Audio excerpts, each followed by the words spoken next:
There are places in America where the road goes quiet, where legends still breathe, and where the line between truth and folklore blurs. From haunted highways and cryptid sightings to stories that have echoed through generations, State of the Unknown takes you deep into the shadows of America's strangest corners. Hosted by Rob, this documentary-style podcast blends immersive storytelling with real research to uncover the tales that refuse to fade.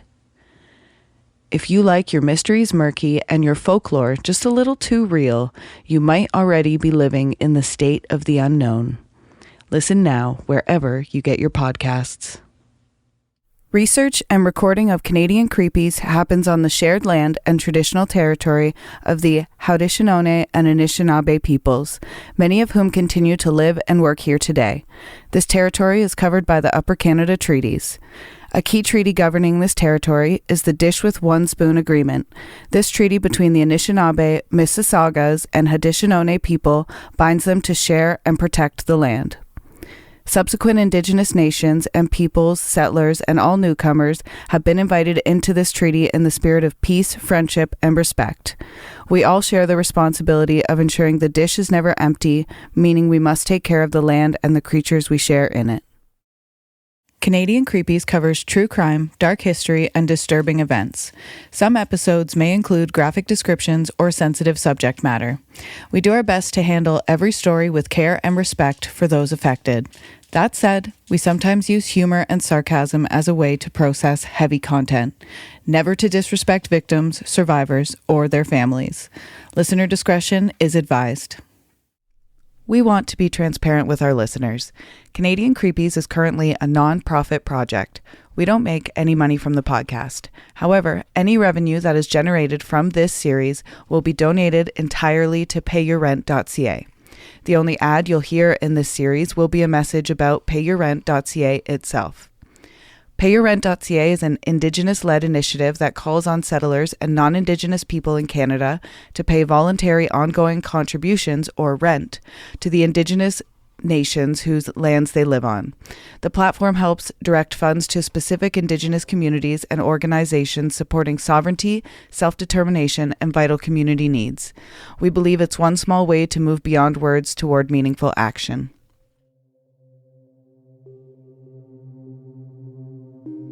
Welcome to Canadian Creepies and to part 5 of our special series, Residential Schools, Erasure, Resistance, and Reckoning. I'm Valerie. And I'm Amanda. Before we begin, we want to offer a content warning. This episode discusses the discovery of unmarked graves at former residential school sites, the long-term impacts on Indigenous communities, and includes survivor stories involving intergenerational trauma and colonial violence. Please take care as you listen and check our show notes for support resources.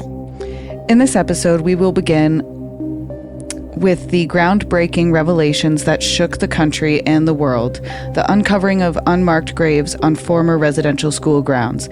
These discoveries are not new to Indigenous communities who have been telling these truths for generations, but for many outside these communities, they marked a long overdue reckoning. We will also look at how Indigenous communities are working to reclaim their histories, honor their children, and lead the way forward through ceremony, archival research, language revitalization, and land rematriation. Yes, thank you. You're welcome. My eyes blurred there for a second. That's okay. I want to look up matriation. As well as public memories. Rematriation is a concept and practice focused on restoring relationships between Indigenous peoples and their ancestral lands, cultures, and ways of life, often led by Indigenous women. This little side note for everyone. I was going to say the matriarchal context there made it sound, I was thinking motherland. Yes. Oh, yeah. Okay. Mm-hmm. From the public memorials, we explore the truth. From there, the things that Amanda said, we explore what truth, reconciliation, and healing really mean in practice today. From the Truth and Reconciliation Commission's calls to action to local and national efforts at justice and repair. What's being done, what's being ignored, and what still needs to happen. And finally, we will share the word of survivors, their strength, their grief, their hope, and reflect on where we go from here as settlers, as allies, and as people living on this land together. And for those who don't know, this land is Turtle Island. I like that. Yeah. I can't remember. Maybe I should look that up quick too. Which culture is it that has the Genesis story that the world is on a turtle's back? I do not know. I can't remember which one. That's going to bug me. You look that up. Okay, Turtle Island is a name for the continent of North America. So in Canada and the U.S., that's us. Used by some Indigenous peoples, particularly those in the northeastern woodlands, to refer to, well, you know what? Turtle Island is a very common phrase. It's to refer to the land mass as it was created on their origin stories atop the back of a turtle. Oh, there we go. I was just to say Iroquois Not creation us, myth is it's the North American continent. I dig it. It's been dug. Okay. Let's get into it. The discovery of unmarked graves, a national reckoning. It began with 215 children. Jesus. And just like, imagine if you don't think 215 is a lot, think of 215 people standing in front of you. A classroom size is anywhere between like 29 to 35 kids. Yeah. So that's so many classrooms. Yeah, that's like a school. That's a school. 200. That's a school of children. Yeah. On May 27th, 2021.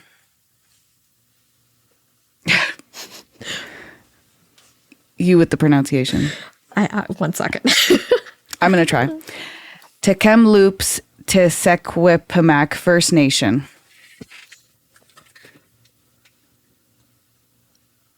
Te Kamloops.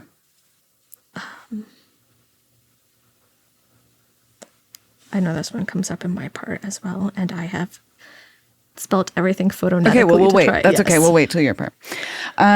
Yes, and I think just before, I suppose we should side note, Amanda and I did talk about this off mic about our pronunciation of Indigenous words, and we're doing our best to pronounce them, as it is important, especially in this episode, because Indigenous folks, a part of it is reclaiming the language, so we're doing our best to do the correct pronunciation, but also at the same time as allies, I do want to keep our stumbles and our mistakes in there because we're learning. It's all a learning. We're process. all learning, and I just think it's important to exemplify that, so nobody feels ashamed of learning pronunciation. Like it's not. Mm-hmm. It's, you know what I mean?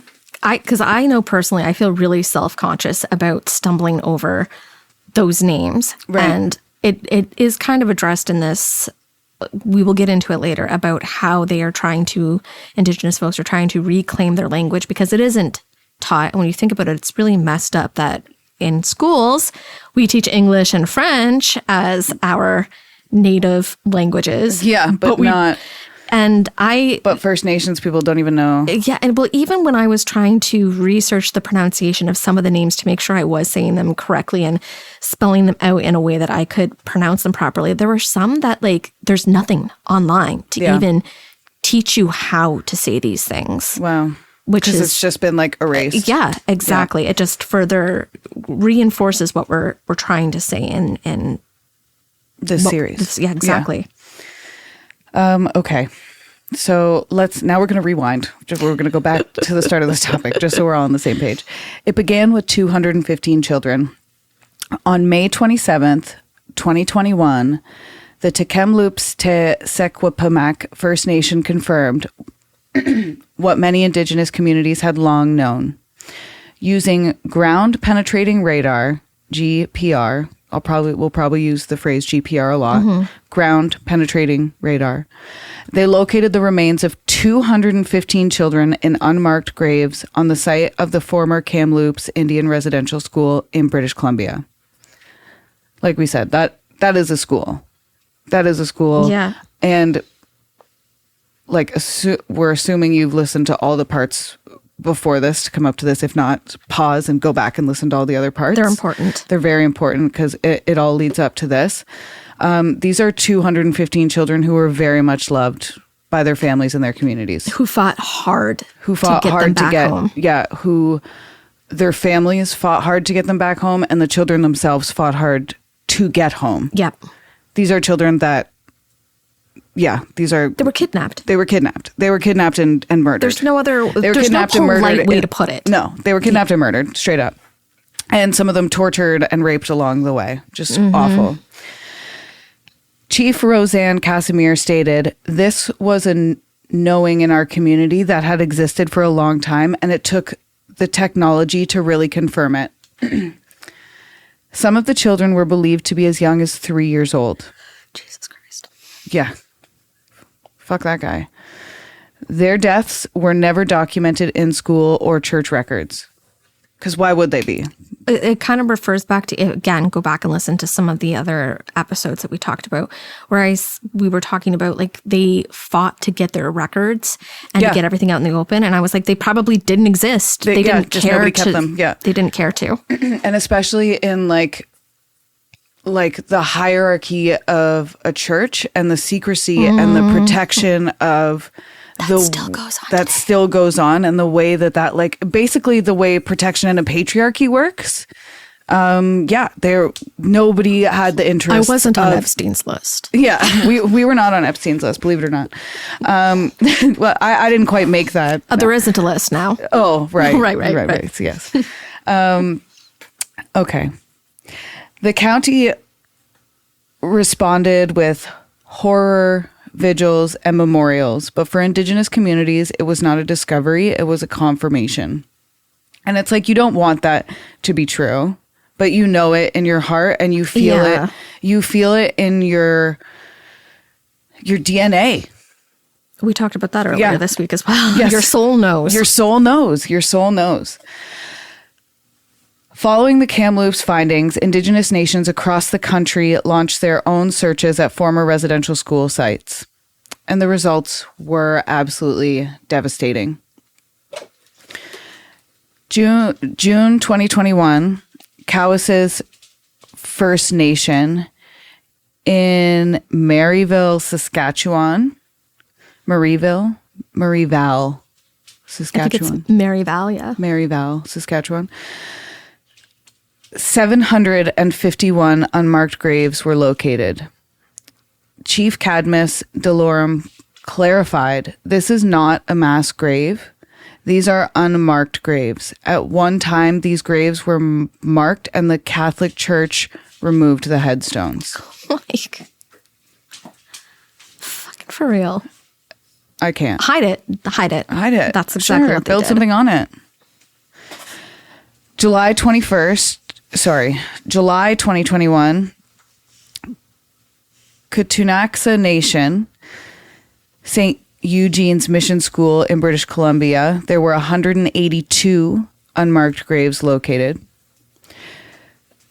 Also in July of 2021, Penelakut tribe, the Penelakut tribe, and the residential school was Cooper Island Industrial School in British Columbia. So the tribes I'm saying are the ones who their kids were taken to. Their kids were taken, yes. Yeah. And then the school was the school they were taken to. So more than 160 undocumented and unmarked graves.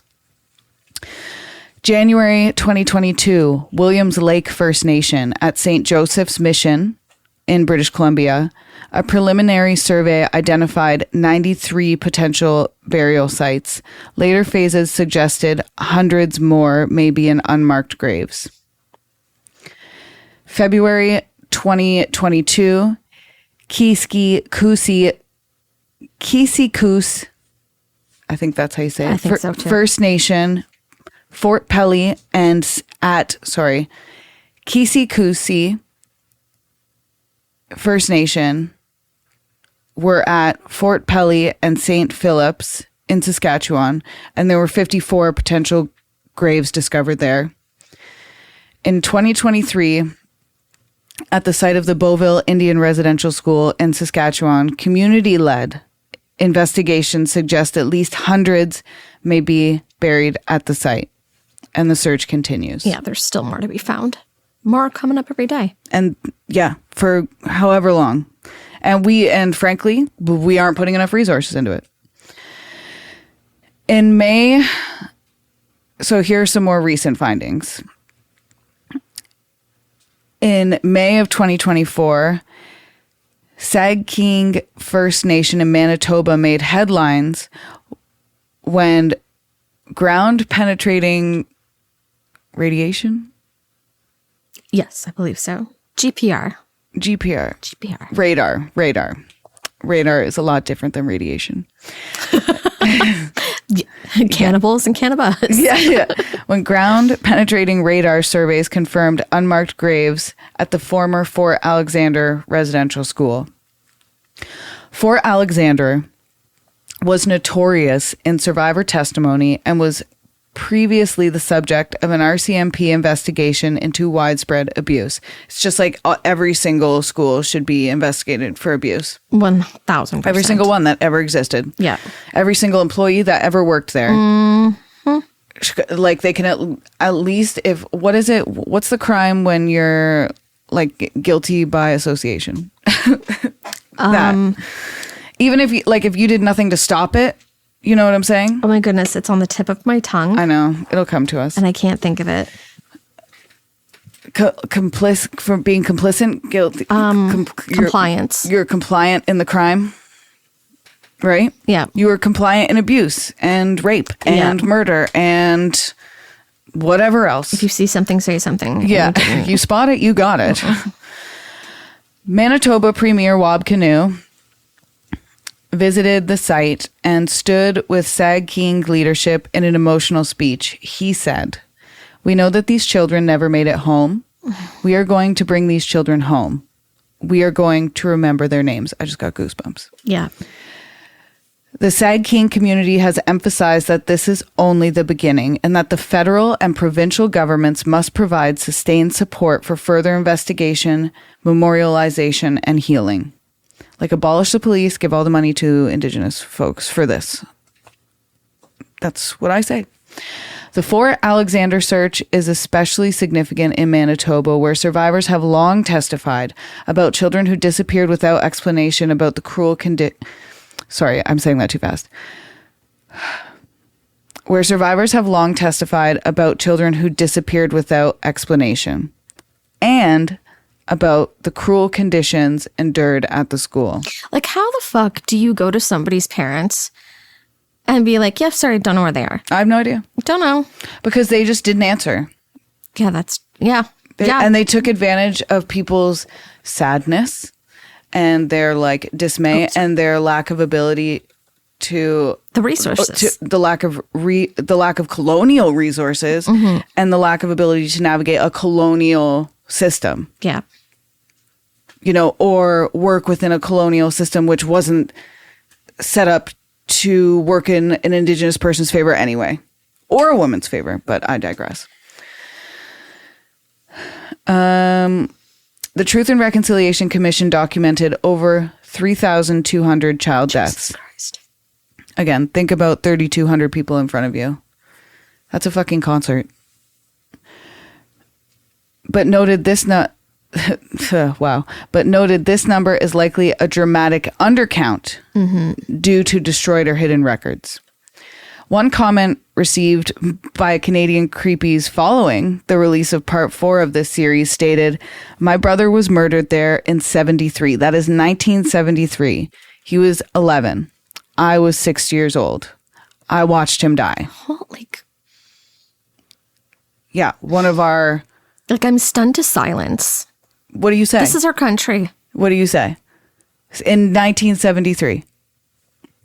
When you're 6 years old, too. Yeah, and you watch your 11-year-old brother die. And you're powerless to do anything. Yeah, and then when you're traumatized from that and you're doing whatever you can to cope and stay alive, we're going to judge you and call you a fucking stereotype. Do better. We need to do better. This kind of harrowing testimony, unofficial, personal, and unresolved, echoes what has been shared in Truth and Reconciliation Commission hearings, media interviews, and private family conversations for generations. You know how we all have, like, in our families, everybody has, like, that one, like, black sheep, or we all talk about... That's me. Yeah, I know, it's me too. Or like, back in the, you know, when you were a kid, you heard about crazy uncle or crazy aunt, whoever. Yeah. You know, everybody has, it's just these people's stories are just like, there is no crazy aunt or crazy uncle because they're gone. They didn't get the opportunity to be a crazy aunt or crazy uncle.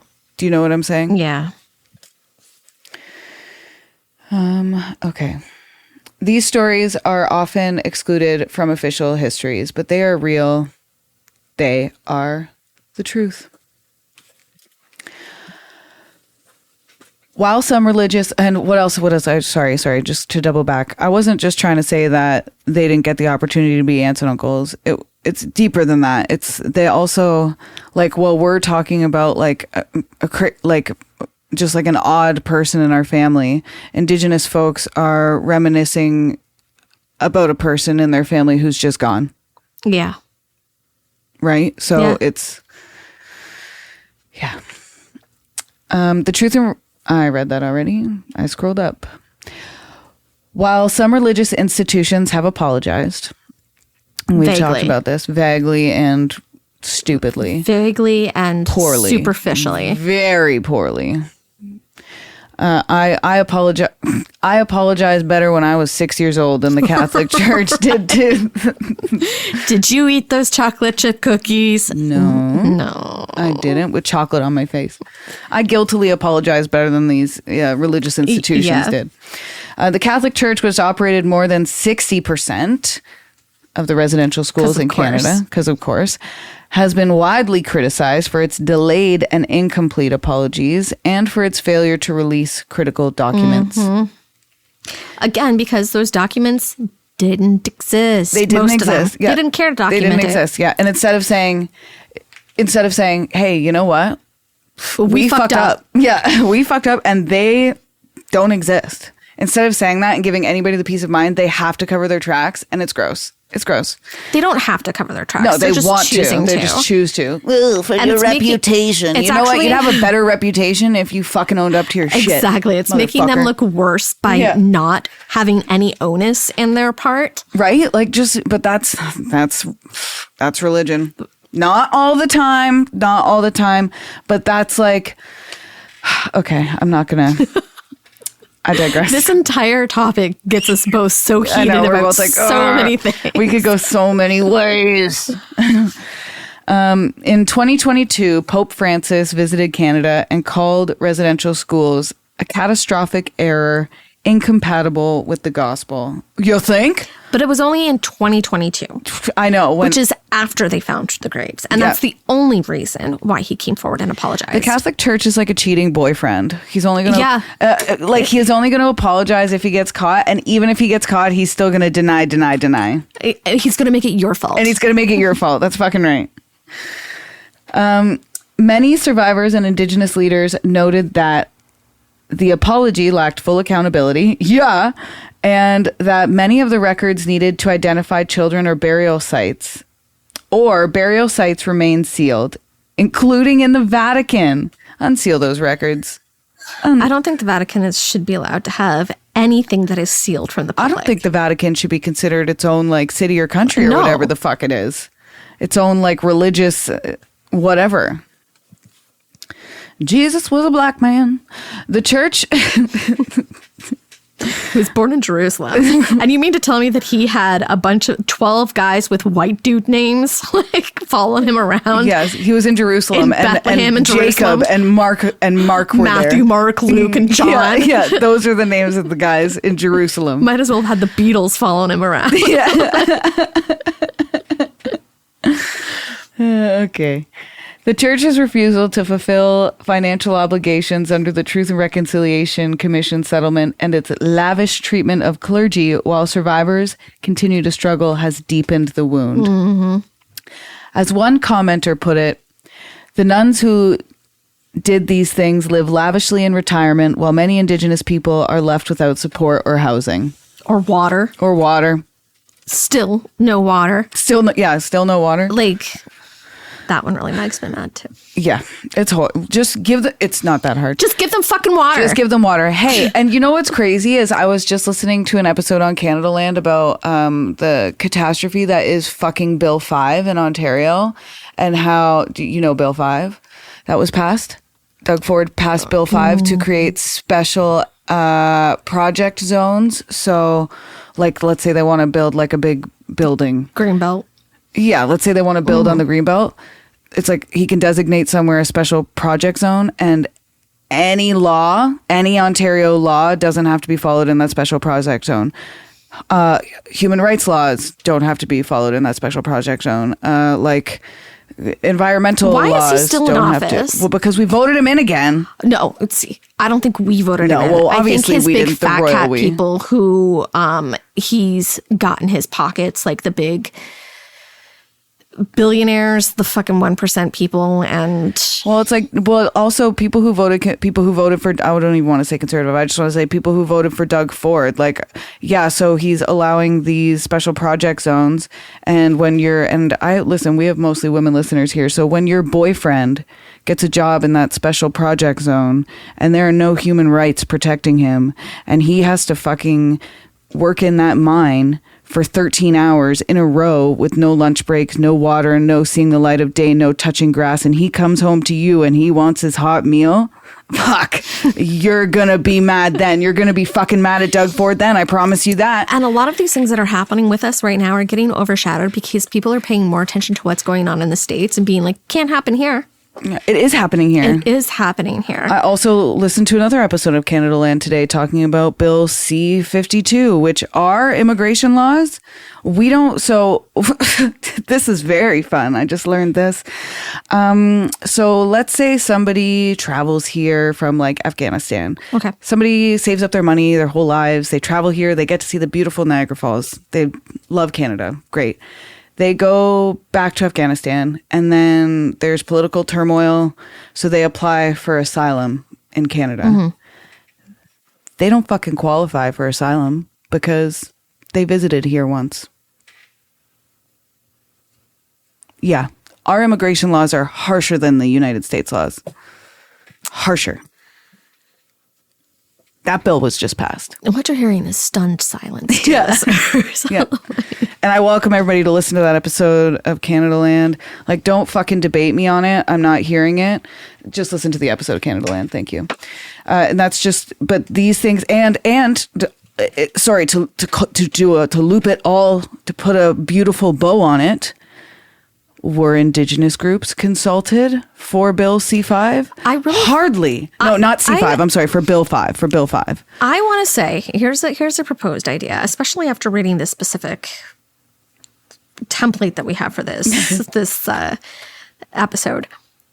Why the fuck are white men in our politics?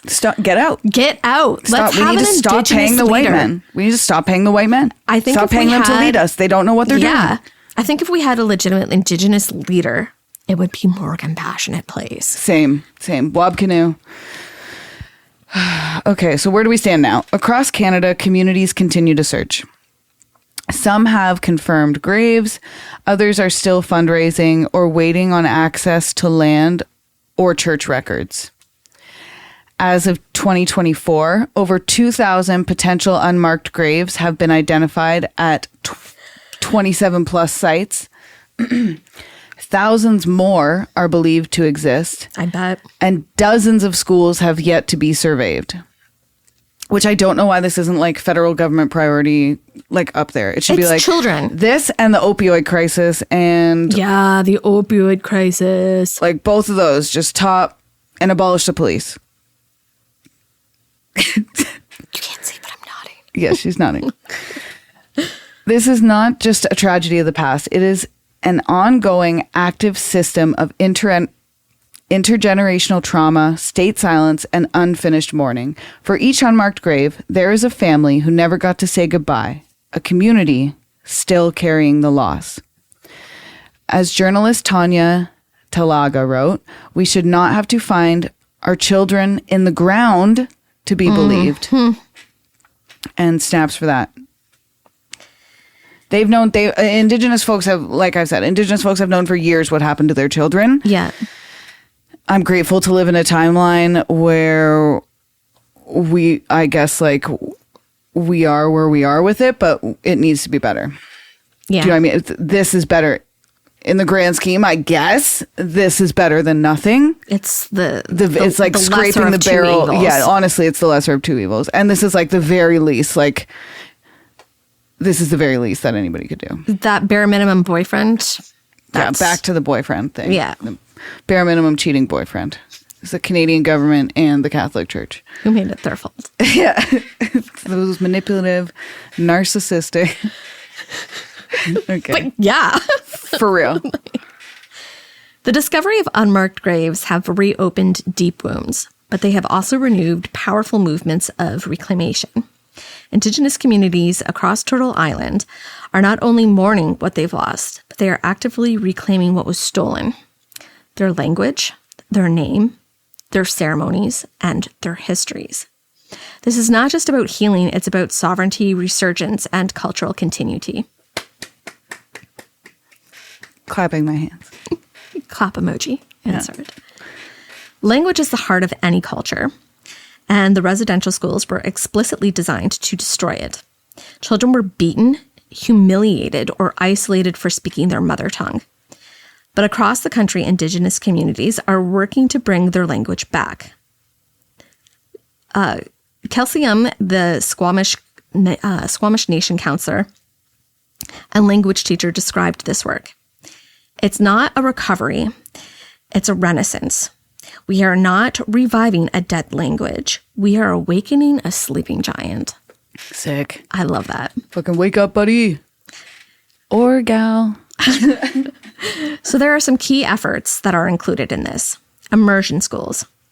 Nations like Ganawagga, it is a Mohawk territory. They have established a full Mohawk immersion school, such as Karahanoran School, founded by parents and elders to raise their children in their language and worldview. I love that. Mm-hmm. Digital tools, apps like First Voice and Ojibwe.net are helping young people learn and share languages across generations and distances. Oh, that's cool. Mm-hmm. Check that out. Yeah. Ojibwe.net. First Voices. There are language legislations. The Anishinaabe Nation and other political organizations have pushed for official recognition of their language and funding for preservation. Hell yeah. You shouldn't need preservation for a language native to this country. No, and I think after, I've said it 100 times, but I think after we've stolen and tortured and killed their fucking children, give them what they want. No questions asked. They can't do... Indigenous folks can't do any worse to this country than we did as settlers. Straight up. That we're still doing. Yes, thank you. It goes back to the put an Indigenous person in Parliament. Please. Yeah, straight up. Fucking. I'm done with white men. You guys had your chance. You ruined it. And we've given you so many chances. Just over and over and over again, we give you guys chances. If you're a white man thinking about going into politics, don't. We're just going to stop you right there. Here's the best advice we can give you. Use your education and support a person of color trying to go into politics. Be an ally. Find a woman of color and go support her and help her get elected. And just educate yourselves on our overall government system, because I bet you know more about what's going on in the States politically than what's going on in your own country. Yeah, and you can just ask ChatGPT, like, hey, what bills were passed today? And it will just tell you. It does all that research for you. You get like 20 free questions a day. And it will give you citations. Like, it'll give you the websites as to where it is finding this information. Straight up, just ask it a question.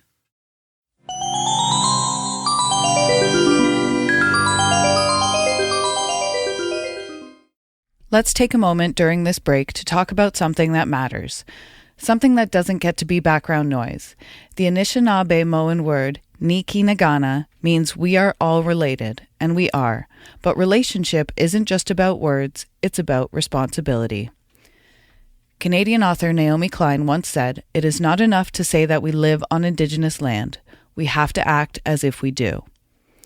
And one way to do that is by supporting Pay Your Rent, a grassroots mutual aid initiative that offers direct material support to Indigenous organizers across this land. It's not charity, it's rent. For those of us who aren't Indigenous to this place, it's a way to show up differently, to redistribute some of what's been taken. The Pay Your Rent Fund started as a one-time request for help in 2018 and grew into a nonprofit called Niki Nagana. Your monthly or one-time donation can help provide food, hygiene supplies, housing support, and resources for Indigenous-led resistance and community care. So if you've ever said, "We're all related," ask yourself, are you being a good relative? Visit payyourrent.ca and find out more about how you can be part of something better. Now, back to this case.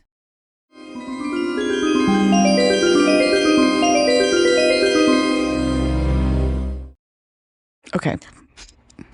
In many communities, reclaiming language is described not only as cultural work, but as spiritual and psychological resistance to colonial trauma. Yeah.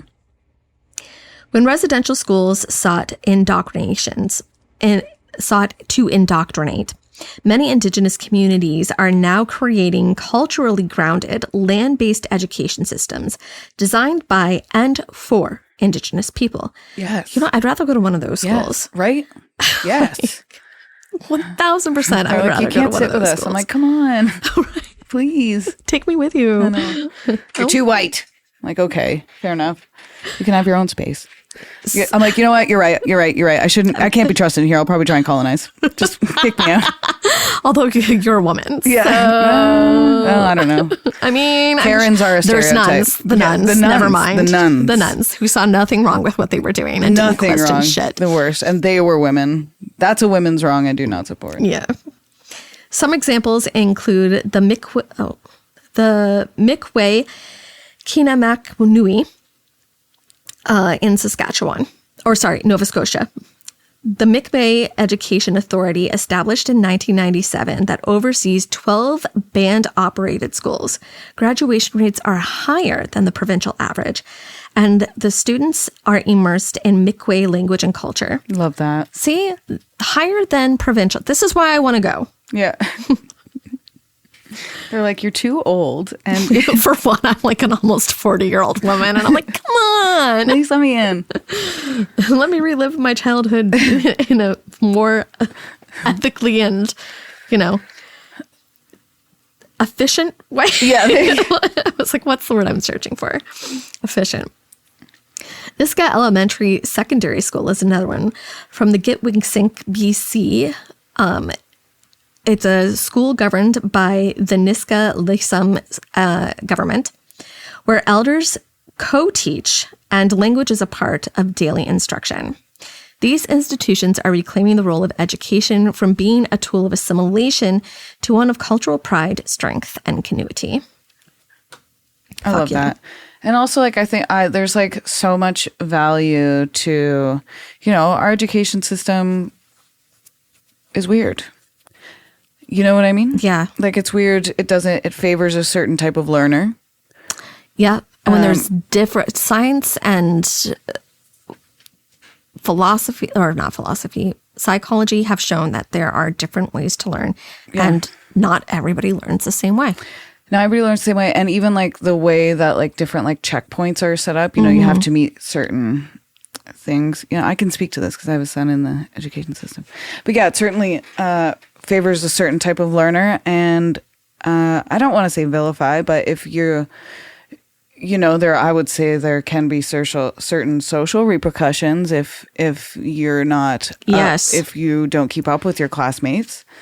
There's a certain... And I also feel like there's a great correlation between those students and the ones that the system is more geared towards when it comes to social status and financial gains. Yeah, absolutely. Very intentional. Yeah. Many Indigenous people were stripped of their names and given Christian or Anglican names by priests, nuns, and Indian agents. I hate that. Indian agents just sounds like... Awful. Yeah. Who are you? Get out of here. Go to the moon. Go to the sun. That's been my new phrase lately. Send me to the moon. I gotta go. In response, communities are reclaiming both personal and place-based identities. In British Columbia, dozens of peaks, rivers, and settlements are being renamed to reflect traditional language and names. In 2022, the province renamed a mountain near Squamish to Visnilshek. I am so sorry if I am butchering this. That was really good. I literally, this next one, I spent a 6 minute video, like rewatching this guy break it down how to actually say this. Its original Shwishmash name. Okay. Or Shwishumesh. Okay, yeah. I can see how that makes sense. Mm-hmm. The Elder Albert Marshall. Oh, that poor Christianized, Anglicanized man. Right. Albert Marshall. We actually had that conversation earlier this week between you and I off camera as well. Off camera. Referring off mic. to off mic. Off camera, off mic. Yeah, because my great-grandma was, well, I don't know if I want to speak to this yet. Okay. But my great-grandma was born in Manitoba, so I did some research on her maiden name, her mom's maiden name, because as far as my mom knew, we are fucking settlers. So, but I'm still doing research, so more to come. Mm-hmm. But if there was any like Indigenous in my family history, I would be so far detached from it. You know, well, it's not just it's something we have seen throughout many different cultures, including slavery, like the black slavery and the Underground Railroad, where they would take the names of the slave owners when slavery was abolished, and they gave them either the name of the occupation they went into, like blacksmith, goldsmith, or the name of the slave owner that they previously had. So they would be given names like Henry or Jones or Marshall. Yeah. You just named my family names, Henry and Jones. And you know what was funny? And it kind of clicked for me. So, okay, I might as well talk about it just a little bit. So my great-grandma... I did not mean to push you into that. No, that's okay. So her maiden name was Henry, and her mom's maiden name was Irwin. So Irwin, it seems, is straight-up settler. Yeah, I can see that. That was straight-up settler. But Henry was either... Now, and this is what sent goosebumps through me, is when I read it was a Catholicized or an Anglicanized name. And that's when it clicked to me, I'm fucking baptized Anglican. So it would make sense that it you know what I mean? I'm the only one of my sisters. I'm the oldest of 4 girls, and I'm the only one who was baptized. And then my parents were like, it should be their choice. I have no idea what I'm actually baptized as, because my parents have never followed a set denomination of religion. We forget. I keep saying I need to ask my mom, so I need to. I feel like that's a can of worms. Probably for my dad more so than my mom. Yes. But anyways, Elder Albert Marshall of the Mi'kmaq Nation has explained, when we reclaim our names, we reclaim our stories, our ancestors, our connection to the land. The name was never just a word. It's a memory. There is a broader push to decolonizing maps, curriculum, and public signage to reflect these truths. Oh, and I wanted to say Sabo Beach recently changed back to Saugeen Beach. Oh, I didn't know that. That's cool. Yeah, they changed the signage and everything. Yeah, Saugeen Beach, which is the lands. Gulf of America. Exactly. Exactly. So there are reburial and memorialization projects. The recovery of the unmarked graves has led to community-led efforts to identify, honor, and protect burial sites. The Cowes First Nation in Saskatchewan has launched memorial healing gardens. I love that. Yeah. A permanent site to honor children who never came home. It includes art, traditional medicine plants, and a place for ceremonies. Oh, that's beautiful. The Kamloops Indian continues its investigations while building a permanent memorial space informed by survivors and families. Many communities emphasize that these projects are not just historical, but they are sacred. They involve ceremony, protocols, and guidance from knowledge keepers and elders. I love that term, knowledge keepers. Yeah. Imagine if that was your place in the community. You're the knowledge keeper. I'd be like, fuck yeah. I'd be like, can I get a badge? Like, I have the knowledge. I want a little. You need to know something? I'm the one with the knowledge. The knowledge keeper. Please ask me. Chief Cadmus Delorum says, "It is not about blame. This is about truth. And in our truth, we find healing." Fuck yeah to that. Right? Yeah. Right? No. Well, I mean, some people might want to go yell at your great-grandpa if he was one of these people who committed this. But mostly everybody just wants acknowledgement and accountability. It kind of reminds me of all of those stories you hear about missing people. And it's like, they just want to know. They just want to know. They need the closure. Yeah. They need the closure. Art as resistance and reclamation. Love it. Artists, both emerging and established, have been central to reclaiming history and truth-telling. Kent Muckman, a Cree artist, uses bold, satirical imagery to confront colonial narratives. Nice. Good. Raven Davis, which is an awesome fucking name. Yeah.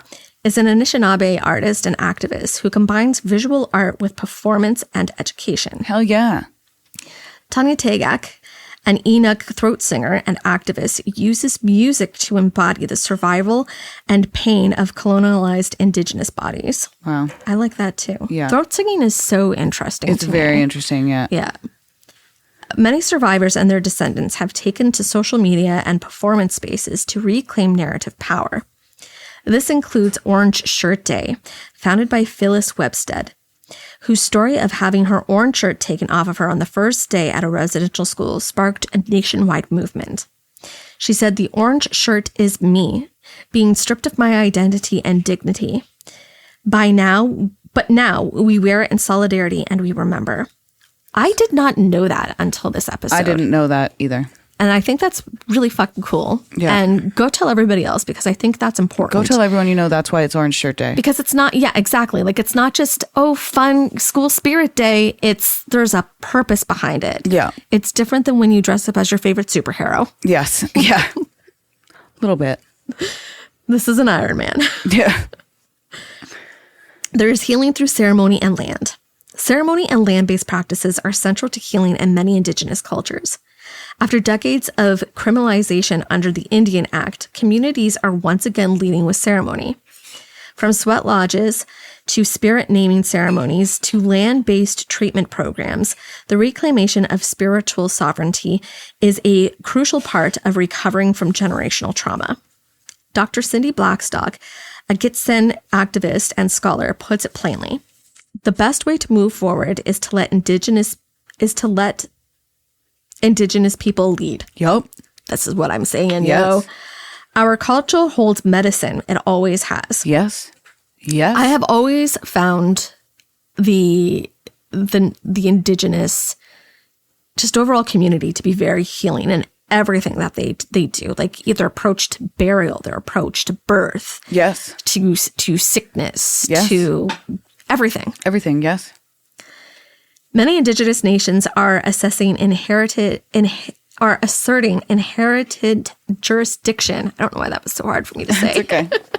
Over their land and governance systems. This includes nations withdrawing from colonial child welfare systems and building their own. So like CPS. Mm-hmm.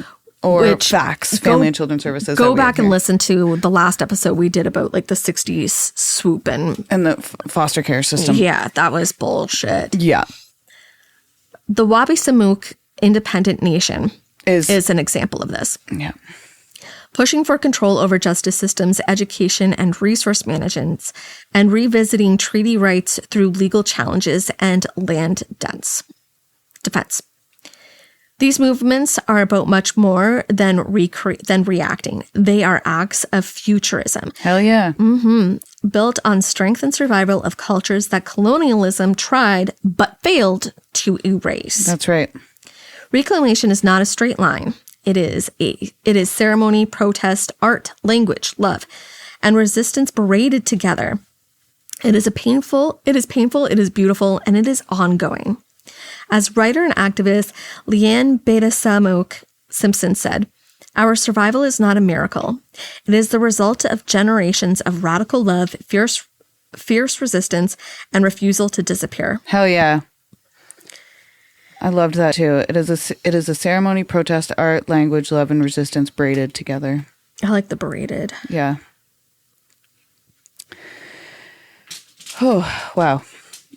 In the wake of unmarked grave discoveries, Indigenous communities have led the way in truth-telling and healing. Meanwhile, Canada, its governments, churches, and citizens, has faced growing pressure to move beyond symbolic gestures and toward meaningful, sustained action. This phase of residential school reckoning is marked by a tension between what survivors and communities have called for and what governments and institutions have been willing or unwilling to do. Fucking brutal. Just do what they're asking.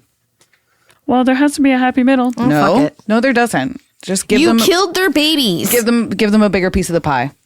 You know? And if there's not enough pie, bake them another one. Bake them another one. Find the ingredients. I don't care where. You have the oven. Fucking bake the pie. The Truth and Reconciliation Commission of Canada, which existed from 2008 to 2015, that's also an abysmally short amount of time. Why is it not a thing still? And especially because only 13 of the 94 calls to action have been answered.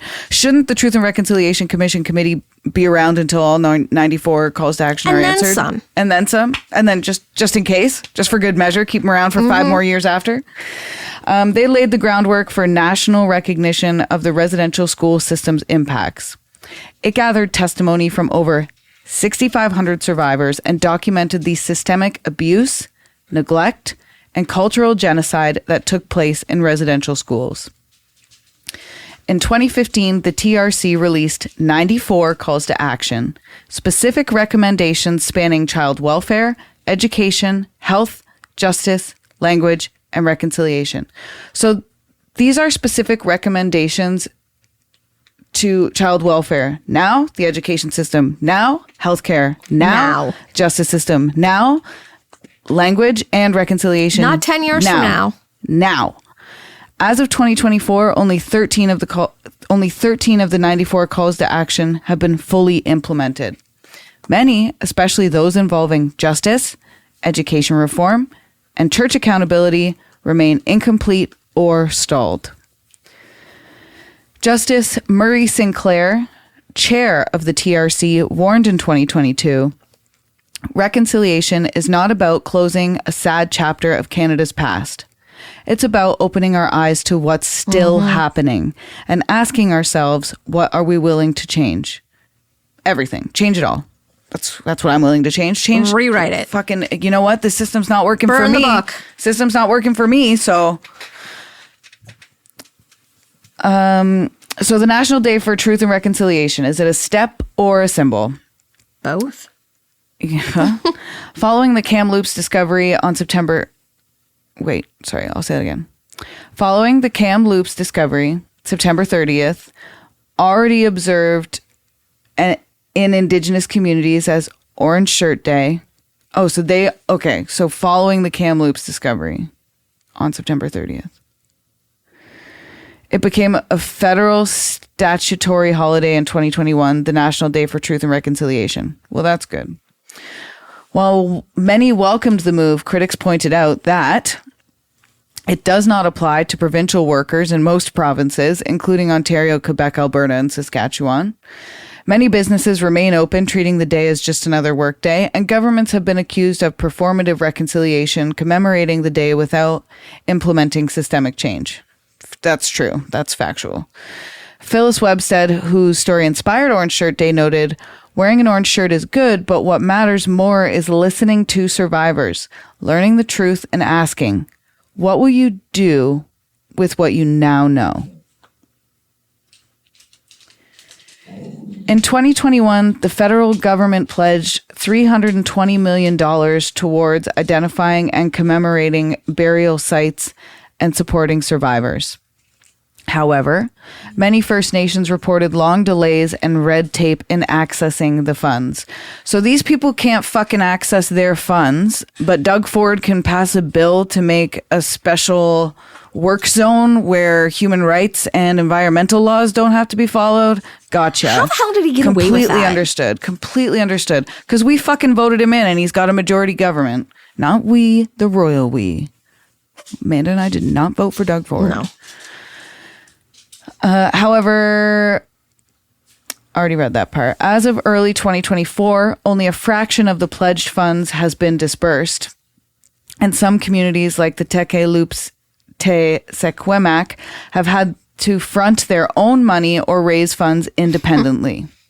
So there's funds available for these people to do their ground penetrating radar. But they're not getting it. Others, like the Pia Point First Nation in Saskatchewan, still await responses to proposals submitted over a year prior. Chief Derek Nepinak of Mingaza Anishinaabe, formerly Pine Creek in Manitoba, said, "We don't need more apologies. We need access. We need resources. We need the government to treat this as the crisis it is." And it is a fucking crisis. If this was a war overseas and there was a bunch of Canadian troops whose bodies needed to be recovered, you can bet your ass we'd be sending people over there with that GPR. We'd be going to get it. Them. For many survivors, the recent uncoverings have reopened wounds, but they've also created space for new healing efforts. So here are some survivor support and healing initiatives. There are Indigenous-led healing programs, such as cultural and ceremonial healing programs, often rooted in land-based teachings, and traditional medicines are being expanded in many nations. Survivor circles and intergenerational trauma programs have received support from organizations like the National Center for Truth and Reconciliation and Anishinaabe Health Toronto. Honestly, I'd rather go to one of those places than our actual hospitals. Right? For mental health funding, the federal government launched an $107 million fund in 2021 to support mental health services for residential school survivors and their families. But as of 2023, some communities report difficulty accessing trained Indigenous counselors and culturally safe care. I got nothing. I got nothing to say to it because it's just so we have, in addition to like having this crisis, we also have a crisis of like millennials who are fucking so educated in their fields and there are no jobs for them in their fields because the government or corporations don't want to fucking pay them. They don't want to. Yeah, they don't want to pay them. Cut back. So there are people who are able to do this work, and they just and there's money to pay the people to do the work. They just won't pay them a fair wage. Yeah, too. Like it's fucked up. It's so fucked up. We have all this education. We spend all this fucking money to do it. Most of it was paid for by our government through, the loans. The grants paid for by us. We have to pay them back. And then you're making us work for less, like that for a rate that isn't. Oh yeah, I'll have my student loans paid off by the time I'm 67. It's not a livable wage. And then I'll buy my first house. Elder Mary Corsheen, a residential school survivor, shared in an interview, "We need to grieve on our own terms. Healing doesn't come from Ottawa. It comes from ceremony, from speaking the language again, from hearing our children laugh in safety." Survivors and advocates continue to push for justice and transparency. The Catholic Church, despite the Pope's 2022 apology, has withheld key records related to residential school deaths and operations. So either they're withholding key records or they just plumb don't exist. The Canadian Conference of Catholic Bishops initially promised $25 million in compensation, but raised less than $5 million with no clear breakdown of how funds were distributed. Why would they have to raise when they don't pay taxes? Why do you have to raise $25 million? Don't you just have that? Don't you just have that in your funds or your stocks? Send it from fucking the Vatican. Call the Vatican. Get a wire transfer. Survivors have called for criminal investigations into deaths at school sites. To date, no charges have been laid or related to the newly discovered graves. So in addition to not doing fucking anything, we've also not laid any charges. No, these people are just walking around out free. If someone killed your child, would you stand for that? No. And what's more, and what's fucking hilarious too, is the fucking descendants of these people, the ancestors of these people are going, oh, and you think I should have to pay for the crimes of my great-grandfather? And then voting in Doug Ford. I'm done. I'm out of this episode. I need to leave. Peak anger. Peak anger. As survivor Garnet Ange Combe put it, justice is not found in empty apologies. Justice is found when the truth is followed to its conclusion, no matter who it implicates. If Pope Francis, him fucking self, was going to be implicated in that residential schools, you should goddamn implicate that man. Mm-hmm. So that way you can make room for an actual good pope who's not a piece of shit. Do you know what I mean? Like, get rid of the pieces of shit so that way you can make room for the people who aren't pieces of shit. Doug Ford. Thank you. A vital part... Deep breaths, Val. Thank you. Deep breaths. You guys are doing this real time with me while it's recording. Ugh. Anyway, I'm not thinking clearly. A vital part of reconciliation is education, but progress remains uneven. In 2022, an audit found that only 44% of Canadian school curricula include mandatory education on residential schools. I mean, at least by high school, they can be listening to this podcast. Put that in the curricula. Yeah. Provinces like Alberta and Ontario have been accused of watering down or delaying curriculum reforms. Fucking right, we probably do. Meanwhile, Indigenous educators have developed alternative resources like The Secret Path by Gord Downey and Jeff Lemire, and We Were Children, the documentary, and the National Commission for Truth and Reconciliation's teaching portal and survivor testimony archives. Negan Sinclair, professor of Native Studies at the University of Manitoba, emphasized, education is where colonialism took root. Education must be where reconciliation begins. And true reconciliation is not just institutional. It must also happen in everyday relationships, workplaces, and communities. And honestly, a super simple thing you can do in your life, listener, is just call somebody out when they're fucking racist. Legit. That's the simplest. Bigotry stands fucking nowhere in my life. Just say, don't fucking say that. I'll tell you an example. Or ask them, explain that. Yeah. Can you explain that? Or maybe they don't or there's a lot of phrases that we don't realize.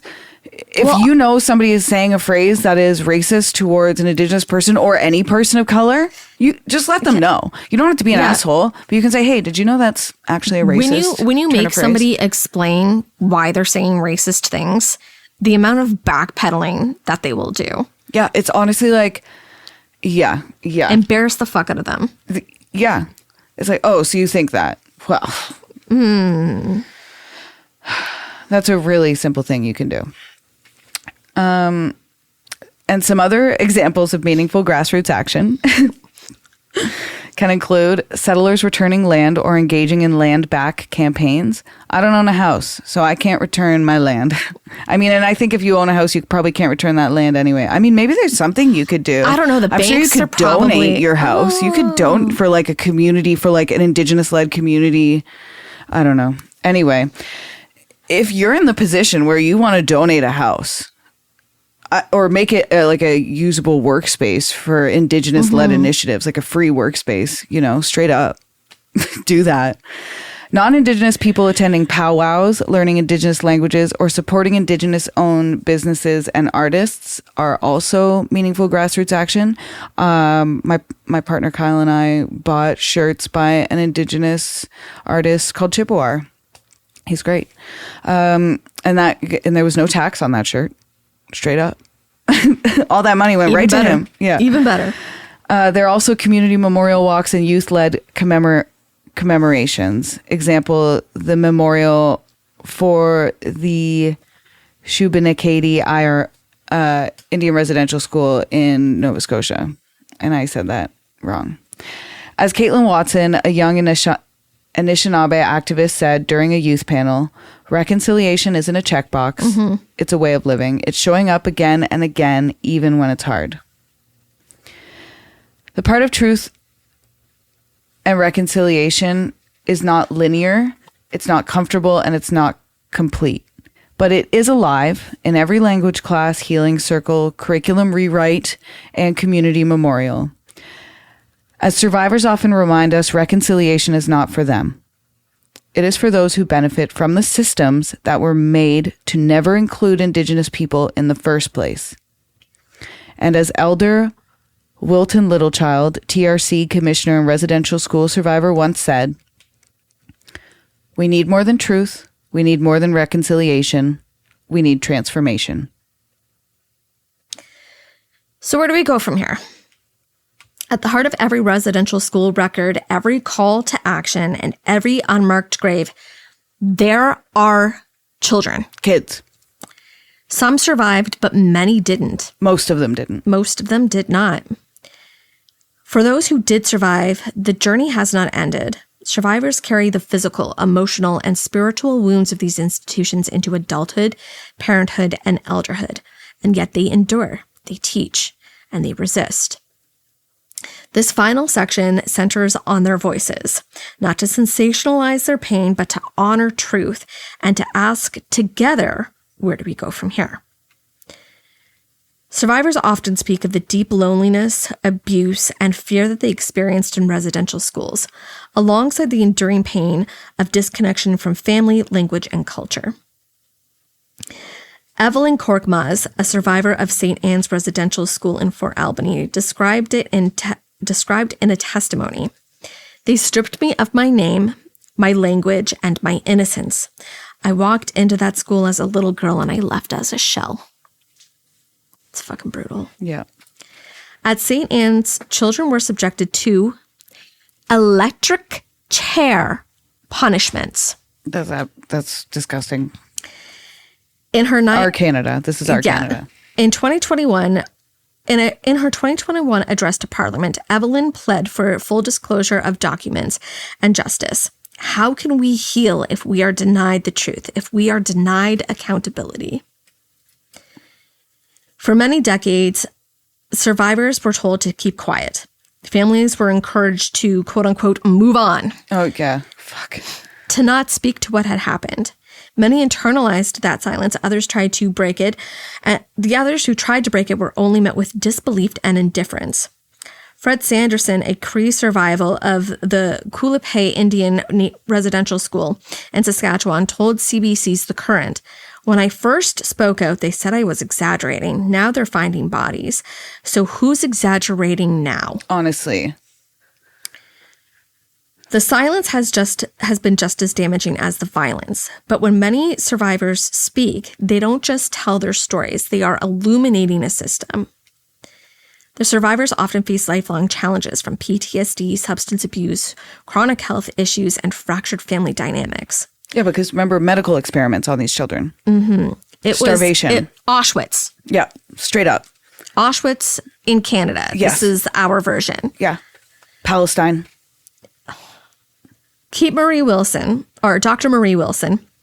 a TRC commissioner, once described the recurring pattern of survivor testimonies.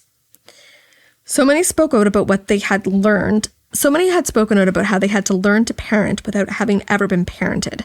They had to learn to love without ever having been loved. That's fucking sad. It's so sad because their parents loved them and wanted to love them. Yeah. There's no reason that these children should not have just been loved. Yeah. Intergenerational trauma is not a metaphor. It is a measurable, lived reality. But so is intergenerational resistance. Hell yeah, it is. Telling truth out loud is a powerful act of resistance. It is also a form of medicine. The TRC and the National Center for Truth and Reconciliation has made thousands of survivors' testimonies publicly available. They are difficult to hear, but they are essential. Bev Sellers, an author and survivor at St. Joseph's Mission in Williams Lake, BC, wrote in her memoir, They Called Me Number One. Oh my God. Which is powerful in and of itself in that title. Yeah. The scars may never leave me, but I can control who gets to look at them now. Telling my story means I am no longer ashamed. Survivor-led storytelling through books, podcasts, documentaries, art, and public speaking is one of the most profound tools for change. So where do we go from here for Indigenous communities? Moving forward doesn't mean moving on. It means living fully while carrying the truth. Many survivors and their descendants are reconnecting with language and ceremony, leading community healing programs, sharing their stories with the next generation, creating art, policy, and education rooted in lived experiences. Geraldine Shingus, a survivor from Manitoba, often said during her public talks, "My spirit was not broken. My voice was not stolen. That is what I pass to my grandchildren." That's beautiful. I really like that. Mm-hmm. It speaks to so much strength. Yes. The strengths of survivors is not only in their survival, but in the refusal to let the system define them. So where do we go from here as non-Indigenous people? History is not something to simply witness. It must change us. Reconciliation is a verb. For non-Indigenous listeners, the path forward includes listening to survivors and believing them. Just straight up believe them. Don't question it. Mm-hmm. Don't try and be fucking devil's advocate. Reading and reflecting the TRC's calls to action. Supporting Indigenous-led initiatives financially, politically, and socially. Challenging denialism, racism, and erasure in our workplace, families, and governments, and continuing to learn and not placing the burden of education on Indigenous people. Right. It's like when I wanted to start, just to cut in for 1 sec, when I wanted to start the series, I really wasn't sure about it. And then I realized as a settler, it's kind of your responsibility. It's kind of my responsibility. To not, like, Indigenous people shouldn't have to, they've told us for fucking long enough that you know what I mean? It's, you know what, I think we'll take this one and we'll share this. No problem. Kapue Roseanne Kajmar of the Tekumlupsta Sikamik. You fucking nailed that. Great job. I practiced the Honestly, fuck out of that. So good. She put it plainly in 2021. The burden of truth is not on Indigenous people alone. We've carried it long enough. Now others must carry it too. Hey, here exactly what you just said. Yeah. Survivors do not ask for pity. They ask for justice, dignity, and a future where Indigenous children can grow up safe, and proud, and free. Same thing we all want for our kids.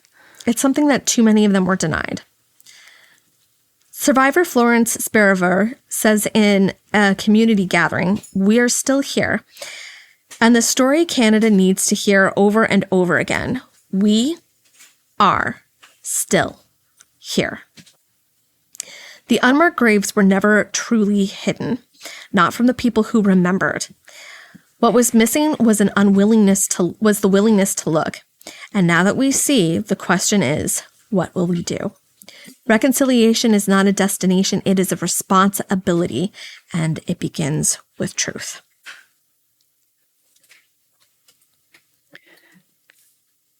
Thanks for joining us for part 5 of Residential Schools, Erasure, Resistance, and Reckoning. This episode has taken us through some incredible heavy truths about the unmarked graves, about what survivors endured, and how Indigenous people are still carrying that history today. If you're feeling heartbroken, angry, or overwhelmed, that's normal. And you're not alone. I'm here with you. Mm-hmm. Sit with those feelings, but don't stop there. This history asks something of us, especially if you're not Indigenous. So if you're wondering where to begin, how to be a better ally, how to show up, here are a few places that you can start. And don't worry, we are going to also list those in the show notes. First, read the 94 calls to action from the Truth and Reconciliation Commission. You can find them at nctr.ca. These are specific, concrete actions, many of which still haven't been fulfilled. If you want to dig deeper, we recommend 21 Things You May Not Know About the Indian Act by Bob Joseph, 7 Fallen Feathers by Tanya Teliga, and They Called Me Number One by Bev Sellers, which is a powerful survivor memoir. There are also incredible documentaries like We Were Children and The Secret Path, the project Gord Downey created to honor Cheney Wenjack. For podcasts, check out Missing and Murdered by Connie Walker and All My Relations. They are brilliant, Indigenous-led, and deeply educational. And if you're in a position to support, please consider donating to the Indian Residential School Survivor Society, the Orange Shirt Society, or payyourrent.ca, which supports Indigenous land stewardship and redistribution. We want to thank every survivor who has shared their truth, whether in testimony, a book, a post, or even a whisper. You are the reason this country even knows part of the truth. We carry your stories with care, and we hope our listeners do too. This series continues in a future episode, but for now, please take care of yourselves and one another. And remember, every child matters.